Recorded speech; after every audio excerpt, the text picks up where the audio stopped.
परेशान थी। कुछ समय से उसके चेहरे पर भद्दे दाग हो गए थे, जिस कारण नागलोक के नगरों में रहने वाले बड़े नागराजाओं के पुत्र उससे विवाह नहीं करना चाहते थे। नागरानी सुपेला, हमारी पुत्री शैवन्या के विवाह के लिए हमने बड़े बड़े नाग कुमारों के लिए प्रस्ताव भेजा है, परंतु हमारी पुत्री शैवन्या के चेहरे को देखकर कोई भी नाग राजकुमार हाँ नहीं कहता। मुझे लगता है हमें अपने कुलगुरु से इस बारे में वार्तालाप करना चाहिए।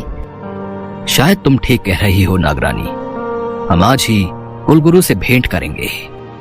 नागराज और नागरानी दोनों कुलगुरु के पास जाते हैं और अपनी समस्या बताते हैं। नागराज यशवर्धन, इसका केवल एक ही उपाय है। नाग कन्या शैवन्या को पृथ्वीलोक में बने किसी सौंदर्य सदन में अपना श्रृंगार करना होगा, तभी नाग कन्या शैवन्या अपने चेहरे के इन दागों से छुटकारा पा सकती है। पर यह तो बहुत कठिन है कुलगुरु। इसके सिवा कोई और उपाय नहीं है। शैवन्या को पृथ्वीलोक जाना ही होगा। महल आकर शैवन्या के माता पिता उसे इस बारे में बताते हैं। ठीक है माताजी, पिताजी, जैसा आप कहेंगे मैं वैसा ही करूंगी। मैं पृथ्वीलोक पर जाने के लिए तैयार हूँ, पर मेरी एक विनती है, मैं अकेली ही पृथ्वीलोक पर जाऊंगी। आप मेरे साथ किसी को भी नहीं भेजेंगे। ये कार्य मैं अकेले ही करना चाहती हूँ, इसलिए मैं नहीं चाहती मेरे कारण किसी को भी कोई परेशानी हो। पर बेटी, तुम बिल्कुल अकेली पृथ्वीलोक पर कैसे जाओगी? वहां किसी ने भी तुम्हें पहचान लिया तो तुम पर कोई संकट ना आ जाए पुत्री। आप चिंता मत करो माँ, मैं अपना ध्यान रखूंगी। अपने माता पिता से आज्ञा लेकर शैवन्या पृथ्वीलोक पर पहुंच जाती है और एक लड़की के रूप में आ जाती है, पर शैवन्या के चेहरे के निशान नहीं छिप पाते। ये इंसानी रूप ठीक रहेगा, इससे मुझे कोई पहचान भी नहीं पाएगा। हे राम, कैसा अंधा रिक्शा वाला है, टक्कर मारकर चला गया। मेरी तो चप्पल भी टूट गई। बेचारी कितनी परेशान हो रही है, मुझे इनकी मदद करनी चाहिए। रुकिए माँ जी, मैं आपकी मदद करती हूँ। जीती रहो बेटी, भगवान तुम्हारा भला करे। परेशान मत हो माँ जी, मैं आपको अपनी चप्पल दे देती हूँ। वास्तव में शैवन्या ने कोई चप्पल पहन ही नहीं रखी थी। वो जादू से एक चप्पल का जोड़ा बनाती है और उस बूढ़ी महिला को दे देती है। मेरा घर यहीं पास में ही है, आओ कुछ देर मेरे घर चलो। वैसे तुम्हारा नाम क्या है? मेरा नाम शैवन्या है। बड़ा ही प्यारा नाम है। इस तरह से शैवन्या उस बूढ़ी महिला के साथ बात करते हुए उसके घर पहुंचती है। तुम एक काम क्यों नहीं करती? जब तक तुम्हें किराए पर घर नहीं मिल जाता तुम मेरे घर पर ही रह लो। इतना बड़ा घर है, मैं और मेरा बेटा सुधीर ही तो रहते हैं, और सुधीर तो सुबह का गया शाम को लौटता है। तुम वो सामने वाला कमरा ले लो और अपना सामान वहां रख लो। आपका बहुत बहुत शुक्रिया माँ जी, आपने मेरी मुश्किल आसान कर दी, पर अभी तो मेरे पास कोई सामान नहीं है, मैं ऐसे ही आई हूँ।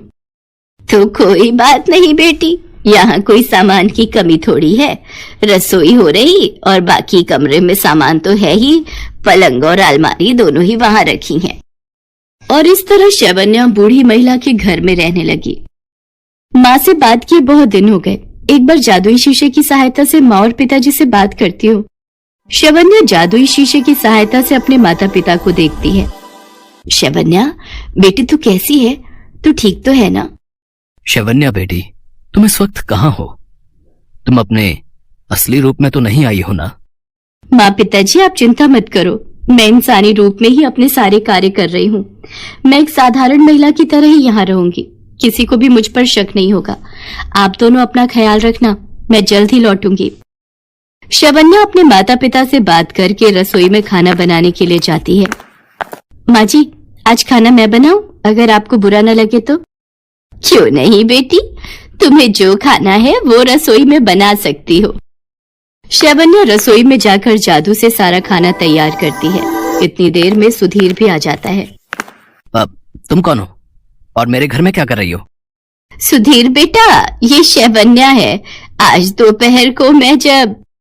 सुधीर की माँ उसे सारी बात बताती है।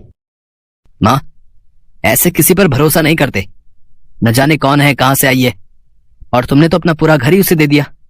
माँ तुम बहुत सीधी हो। सुधीर बेटा, ऐसी बात नहीं है, वो बच्ची बहुत अच्छी है। सुधीर की सारी बातें शैवन्या सुन लेती है और वहां से जाने लगती है। माँ जी, मुझे लगता है मेरा यहाँ रहना ठीक नहीं। सुधीर जी नहीं चाहते कि मैं यहाँ पर रहूं, और आप दोनों के बीच में मेरी वजह से कोई मनमुटाव हो, ये मुझे अच्छा नहीं लगेगा। मैं कहीं और अपने रहने का इंतजाम कर लूंगी। अरे नहीं बेटा, ऐसा ना कहो। सुधीर, तू अपने कमरे में जा, मैं तेरे लिए वहीं खाना लेकर आती हूँ। शैवन्या के आ जाने से उस बूढ़ी महिला को बहुत आराम हो गया था। एक शाम शैवन्या बाजार से आ रही थी, तभी मोहल्ले के कुछ लड़के उसके पीछे पड़ जाते हैं। अरे ये तो वही लड़की है ना जो आजकल सुमन आंटी के घर में रुकी हुई है। हाँ भैया, सुधीर भैया के तो मजे हैं। एक अकेली लड़की उनके घर में रह रही है, और वो भी बिना किसी रिश्ते के। भाई वैसे देखने में तो बिल्कुल सुंदर नहीं है। इसके चेहरे पर कितने गंदे निशान हैं। फिर कैसे पसंद किया? मन तो कर रहा है अभी अपने असली रूप में आकर इन दोनों को डस लूं, पर मैं ऐसा नहीं कर सकती। मेरा सच सामने आ जाएगा। तभी सुधीर भी वहां से निकल रहा था। तुम दोनों की हिम्मत कैसे हुई है? शैवन्या को कुछ कहने की हिम्मत कैसे हुई तुम दोनों की? अभी बताता हूँ। अबे तेरी ये लगती कौन है? ये मेरी होने वाली पत्नी है, और कुछ ही दिनों में हम दोनों की शादी हो रही है, समझे? घर आकर सारी बात अपनी माँ से कहता है। अगर मैंने इस शादी के लिए मना किया तो ये लोग मुझ पर शक करेंगे। मुझे शादी के लिए हाँ कहना ही होगा। मेरे पास ये अच्छा मौका है। इसी बहाने मैं किसी सौंदर्य सदन में तैयार भी हो जाऊंगी, और तैयार होते ही मेरे चेहरे के भद्दे निशान गायब हो जाएंगे। फिर मैं नागलोक वापस लौट जाऊंगी। शैवन्या शादी के लिए हाँ कह देती है और अपने माता पिता को भी इस बारे में खबर देती है। शादी के दिन शैवन्या अपनी सास के साथ ब्यूटी पार्लर पहुंचती है। मेरी होने वाली बहू का ऐसा श्रृंगार करना कि लोग देखते रह जाएं। आप चिंता मत कीजिए, हम इनके चेहरे के सारे दाग धब्बे मिटा देंगे। शैवन्या को ब्यूटी पार्लर वाली लेडी बहुत सुंदर तैयार करती है। दुल्हन के रूप में शैवन्या बहुत सुंदर लग रही थी। तभी ब्यूटी पार्लर वाली की नजर सामने बने शीशे पर जाती है। देखिए आप कितनी सुंदर लग रही हैं। आपके चेहरे के सारे निशान भी मैंने मेकअप से छुपा दिए हैं। शैवन्या शीशे की तरफ देखती है। ओह, ये तो कोई नागिन है। वो देखो सामने शीशे में इस लड़की की जगह एक सांप दिखाई दे रहा है। भागो भागो भागो यहाँ से। रुक जाइए, मैं ऐसी नहीं हूँ जैसा आप मुझे समझ रहे हैं। मेरी बात तो सुनिए। माँ जी, एक नागिन मेरी बहू नहीं हो सकती। तू तो हमें डस लेगी।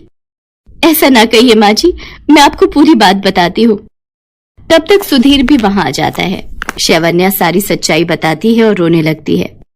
नागराज और नागरानी उनके कुलगुरु के साथ वहां प्रकट होते हैं। पुत्री शैवन्या ने किसी को धोखा नहीं दिया, ये सत्य कह रही है। मैंने ही शैवन्या को धरती लोक पर भेजा था।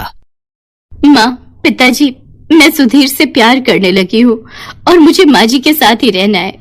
सुधीर को मेरे स्वभाव से प्यार हुआ, उसने मेरे रंग रूप को नहीं देखा। माँ जी भी मुझे बहुत प्यार करती है, नहीं तो कोई किसी पर क्यों विश्वास करेगा। उन्होंने मुझ पर किया, मैं उनकी बहुत इज्जत करती हूँ।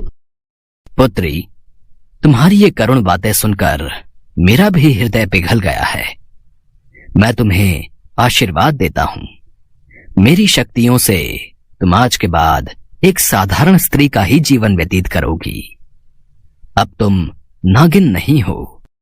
कुलगुरु की बातें सुनकर सब बहुत खुश हो जाते हैं। शैवन्या के चेहरे के सारे दाग धब्बे खत्म हो गए थे। सुधीर और शैवन्या की शादी हो जाती है। उस दिन से शैवन्या धरती लोक पर ही सुधीर और अपनी सास के साथ खुशी खुशी रहने लगी।